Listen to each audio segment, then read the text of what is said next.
Hi everyone.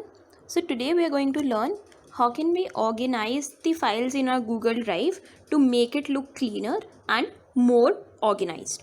So to get started, I'll click on my Google Drive application. As you can see, I have all the folders and files over here. Now, to organize it better, there are a few ways of doing it. One is I might want to move these files to one of the existing folders, or I might have to create a new folder itself to organize my files in a better way. So let's see how can we do that.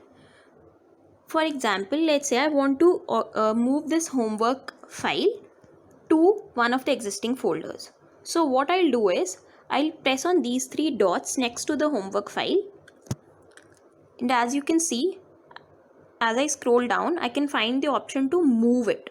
So I'll click on move, and now I can select the folder where I want to move this file. So let's say I want to move this file to grade 5. So I'll click on grade 5 and I'll press move.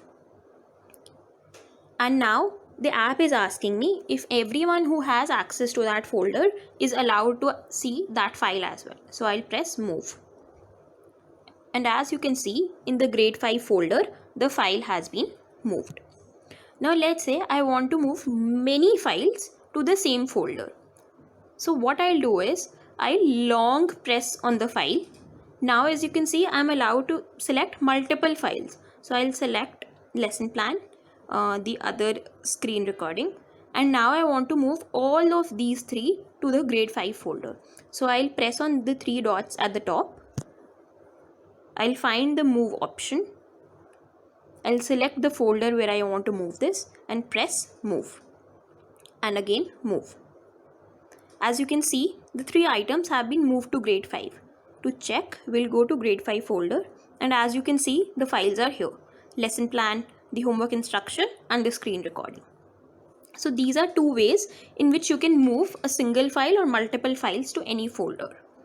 Now the last thing is I might want to create a new folder just to organize my drive better if I feel that none of these folders are enough. So I'll press on the plus sign at the bottom and I'll find the option to create a new folder. I can call it grade 6 and create. And as you can see, a grade 6 folder has been created. Now to move files to it, I'll just press on the three dots and move, and I'll move it to grade 6 and press move. And as you can see, it has been moved. Let's check. Yes, it has been moved to grade 6. I hope this video helps you organize your Google Drive better. Please go to our website to watch more such videos. Thank you.